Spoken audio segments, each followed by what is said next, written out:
Voting underway in U.S. presidential election 2024, with the world closely watching who will inherit the next presidency. Either Trump stages comeback or Kamala makes history. Sheikh Hasina's government spent Taka 400 crore on survey of 12 biased loan-based projects only to fatten pockets of herself and associates, says analysts. 1,600 complaints submitted so far to Disappearance Commission, which finds 8 secret detention centers or Ainaghor, informs Commission Chief. Fresh Israeli attacks kill at least 33 people in Gaza.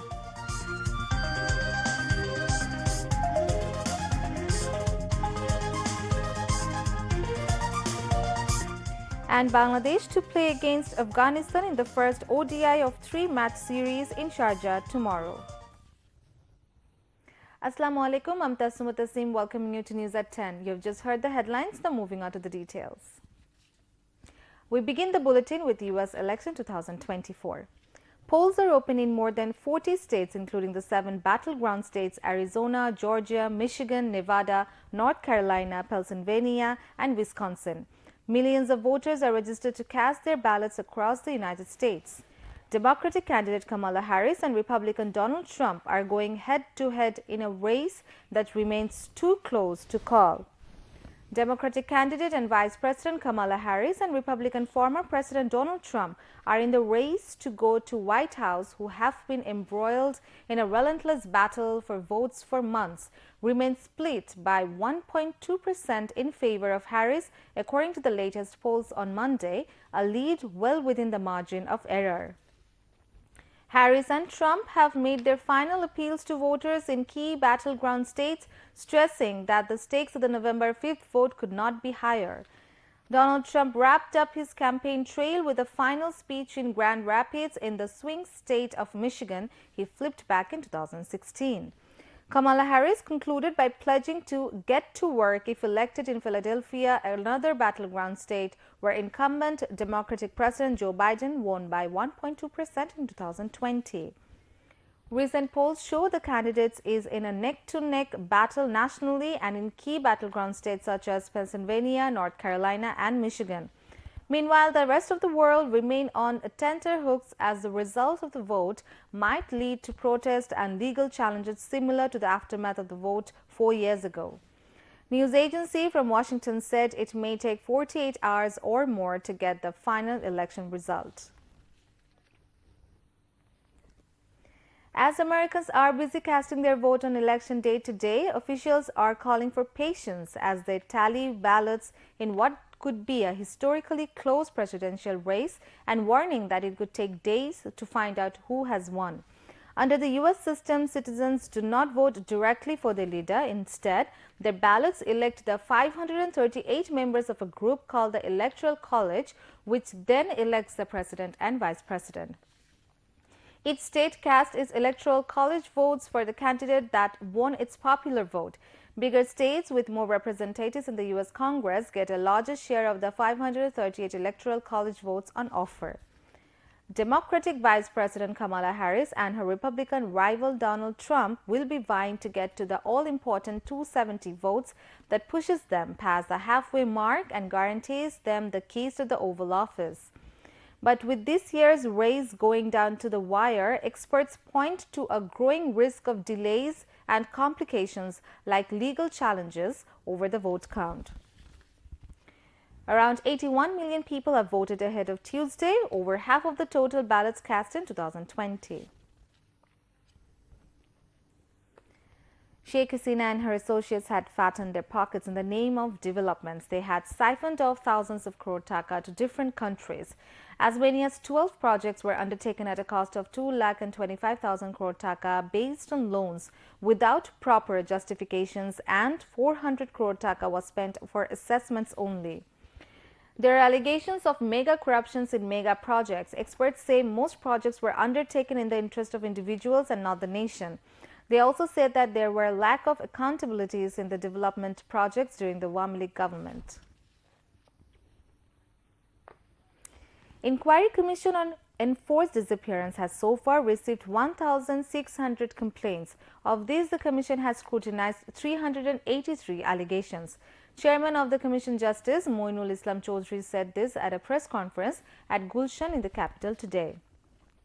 He said of the total 383 complaints, 172 were filed against RAB, 37 against CTTC, 55 against DB, 26 against DGFI, 25 against police, and 68 for other forms of enforced disappearance.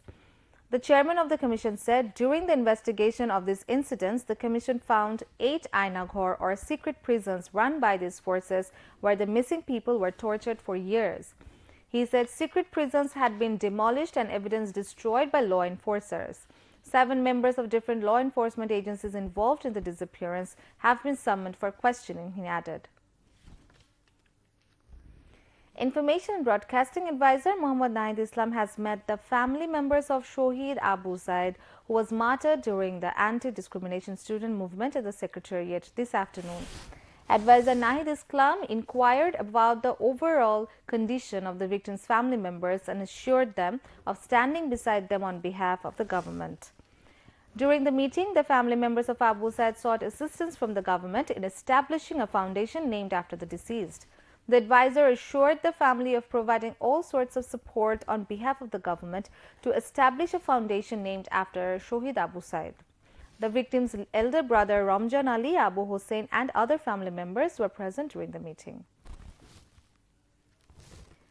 The High Court ruling has issued a ruling asking why there has been no reinvestigation commission into the killings during the BDR mutiny at Dhaka's Pilkhana headquarters 15 years ago.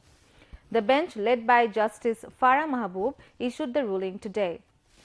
Earlier today, Home Advisor Jahangir Alam Chaudhry said that the reinvestigation into the BDR mutiny killings would begin soon. There will be a reinvestigation of the BDR murders, he asserted. On February 25th and 26th in 2009, 74 people, including 57 army officers, were killed in a violent uprising at the Border Guard Bangladesh headquarters at Pilkhana in Dhaka.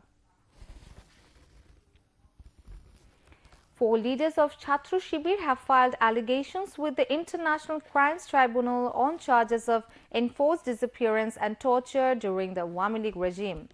They allegedly said that the Awami League government had made them crippled by using law enforcers due to their involvement with the Chhatra Shibir. They said some were shot in the legs by pistols, while some were tortured after enforced disappearances. Earlier in the morning, the prosecution team of the International Crimes Tribunal received 14 more allegations of enforced disappearances and torture occurred during the rule of Sheikh Hasina-led Awami League government. Victims alleged that they were first enforced into disappearance due to criticism of the government, and later dramas of militants were staged. They have demanded trials of the culprits of the law enforcement agencies involved in enforced disappearances and torture. Acting chairman of BNP Tariq Rahman has said the autocratic government formed after the 111 deprived people of their democratic rights. He said this while speaking virtually at a program marking the 6th death anniversary of BNP Standing Committee member and former Minister Tariqul Islam. Tariq Rahman said BNP is the first political party to present reform proposal to the nation through 31 points. The BNP acting chairman also laid emphasis on reforms to change the lot of the people, employment of the unemployed people, and ensuring women empowerment. Top ulama and mashaykhs demanded immediate withdrawal of all cases filed against them during the tenure of past fascist regime. The demand came at a rally organized by Ulama Mashaykh Bangladesh in Dhaka today.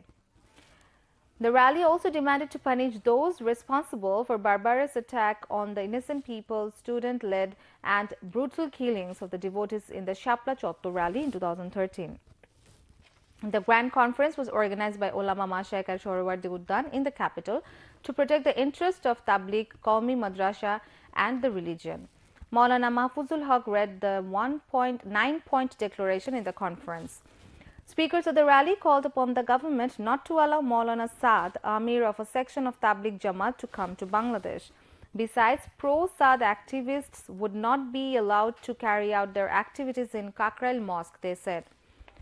Allama Mufti Khalil Ahmed Kashimi, Director General of Hathazari Madrasa, attended the rally as chief guest. Allama Shah Mohibullah Babu Nagori, Amir of Hefazat-e Islam, was also present. Moving on to international news.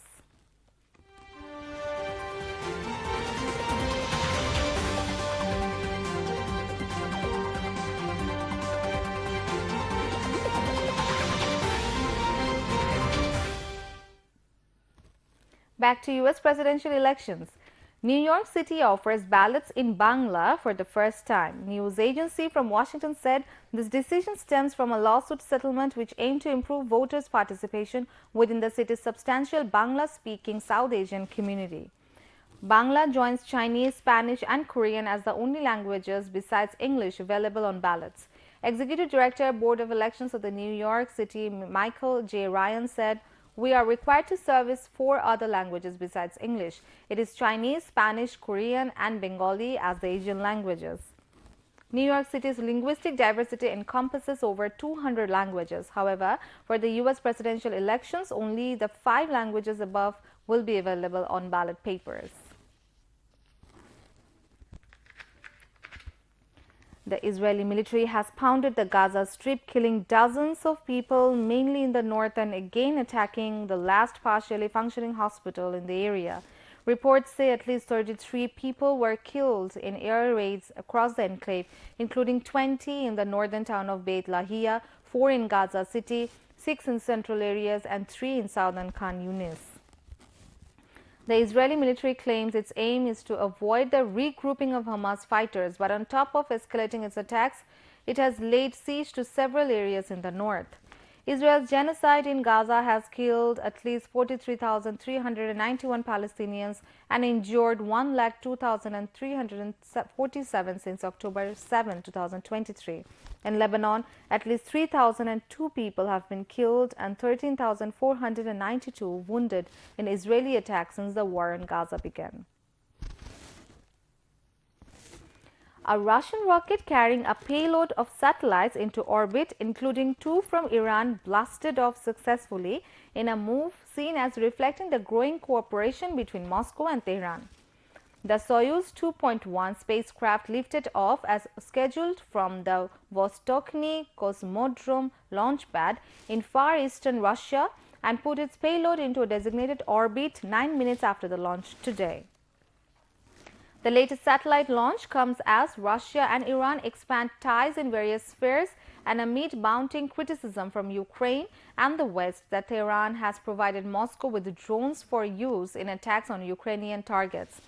Moscow and Tehran are also planning to further bolster their ties with a comprehensive strategic partnership set to be signed during Iranian President Masoud Pezeshkian's planned visit to Russia, the date for which has yet to be confirmed.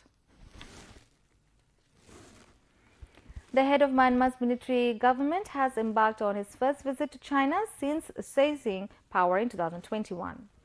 Senior General Min Aung Hlaing departed for China this morning on a visit which will involve several regional meetings in a country regarded as Naypyidao's most important international ally.